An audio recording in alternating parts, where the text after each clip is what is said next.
Hey, what's up everyone? I hope you're all having a wonderful day or night, but for now, let's get into the video.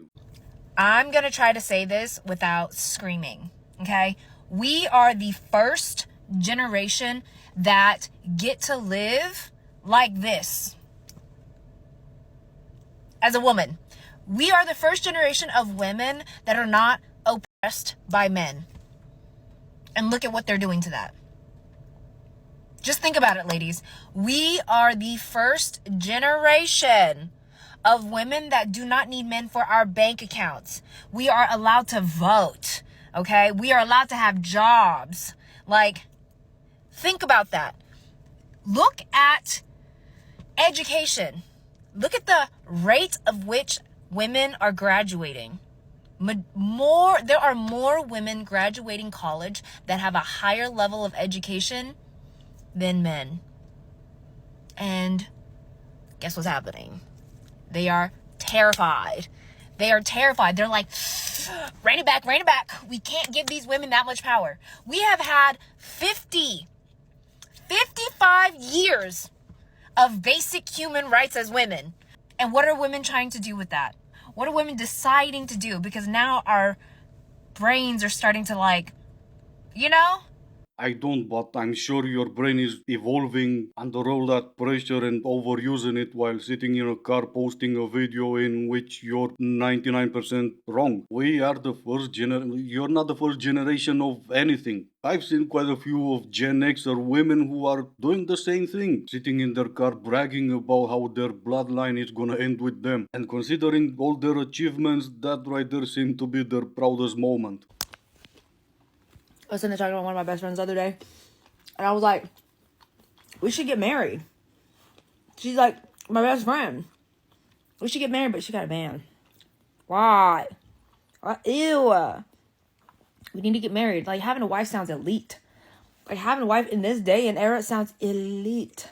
You? Come on, bro. And you're still not the first generation to anything. There's been quite a few women who married their friends because, well, no one else did. And when they had no friends, quite a few women married themselves. And of course, they divorced a year later because they were not being seen and heard and they were not treated the way they deserve to be treated. If you can't handle me when I'm broke, then you don't deserve to be with me when I have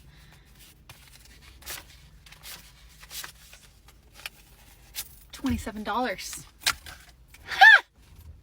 Oh, $27. You got that OF account blooming. That right there is what I call a strong and independent woman. And sure, $27 is a lot of money, unless you have more than one day until your next paycheck. Guys, listen, not everybody's gonna think that you're gorgeous, magical, hilarious, amazing, beautiful, fun, high-spirited, great energy, but they clearly don't know you at all. So fuck them.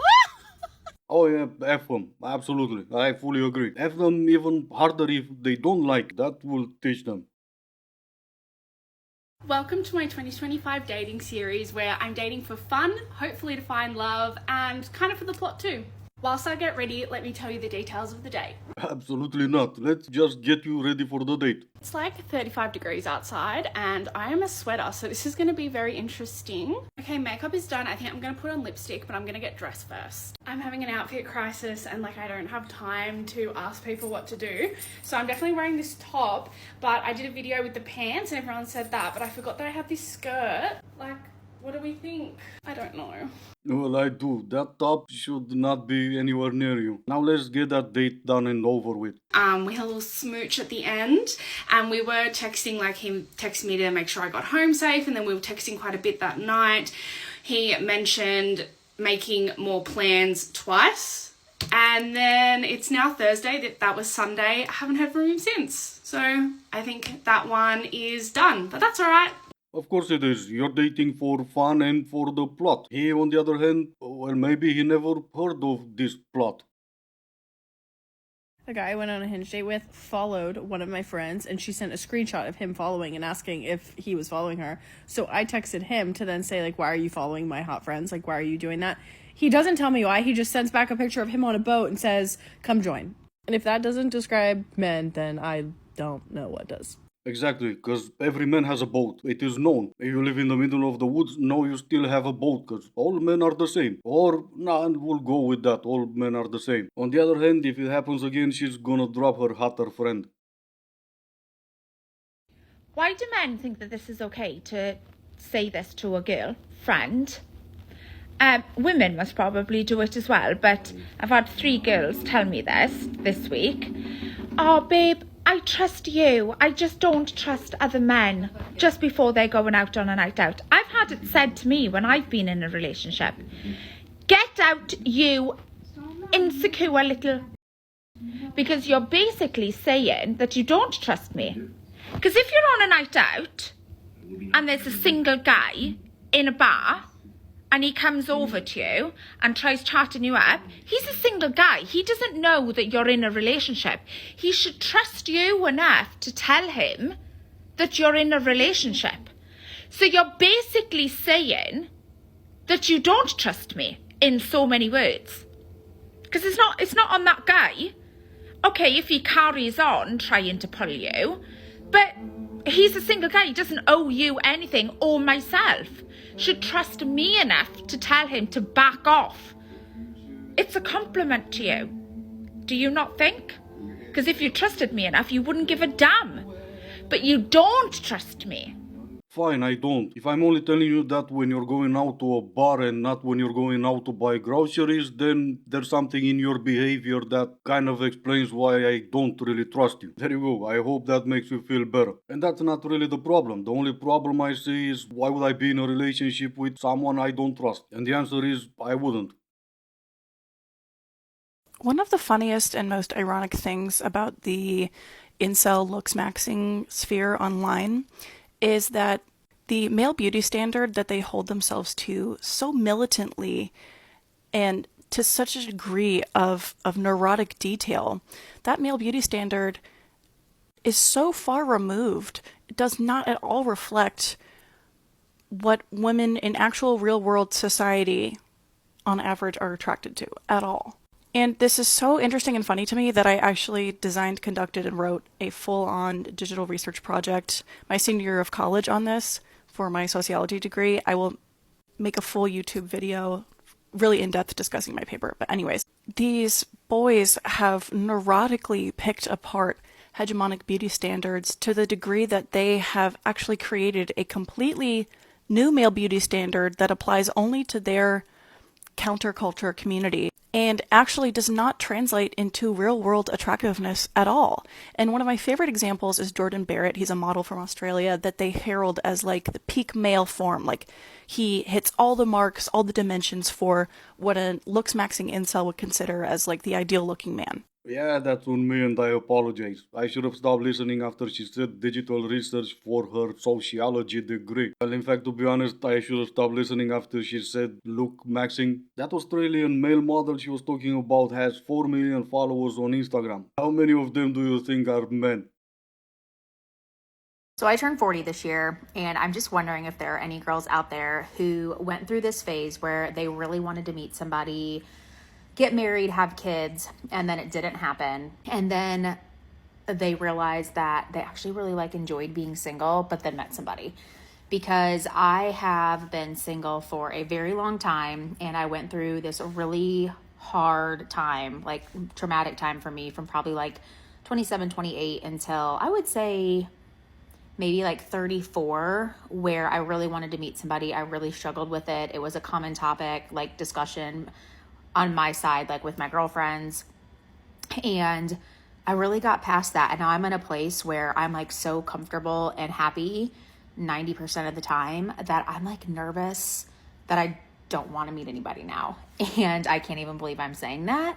But I think I just have this fear now that if somebody comes into my life, it will change everything. And I'm so happy with where I'm growing, with Christ, with my friends, with my family. And, people say oh, it'll happen when you least expect it. And I'm I don't think that either, because I haven't expected it and it still hasn't happened.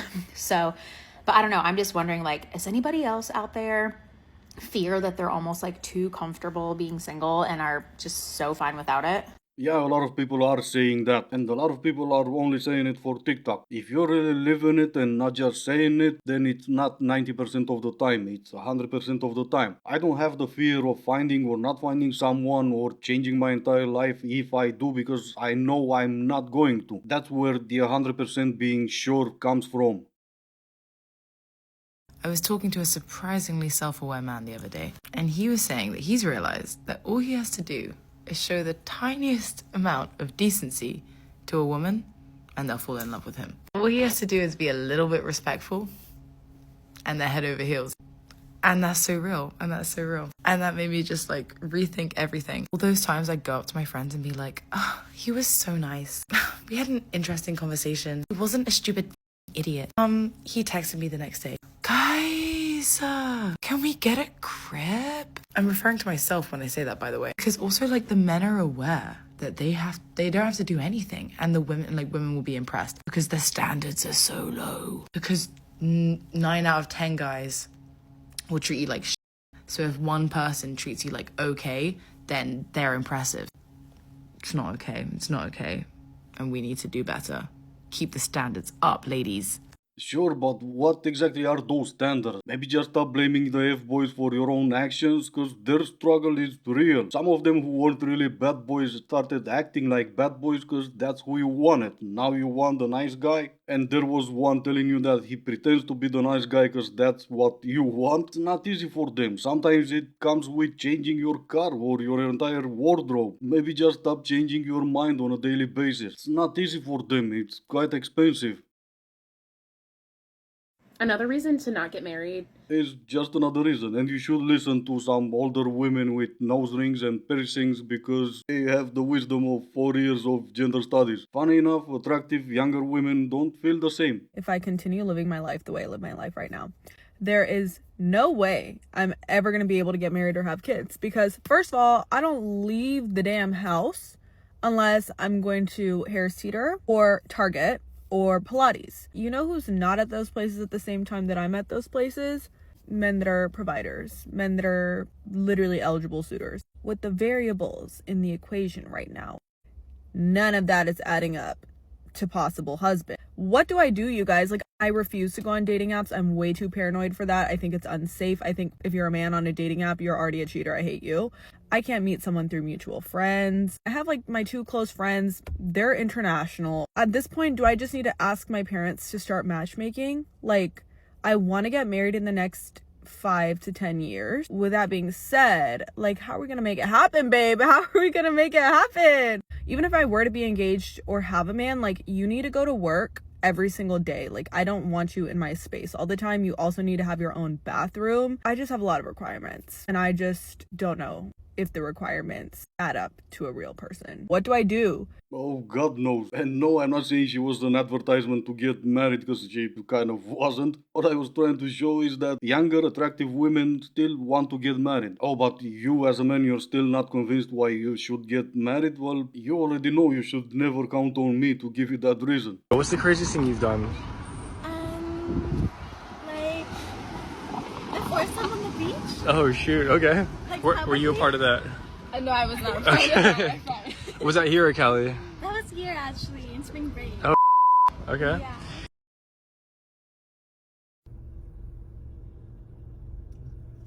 Ugh. People. But then you also love libraries. Alright, this is gonna be it for today. As always, I do hope you enjoyed it. If you didn't, I still appreciate you for making it this far. Thank you all so much for watching. Stay safe, and I will see you in the next one.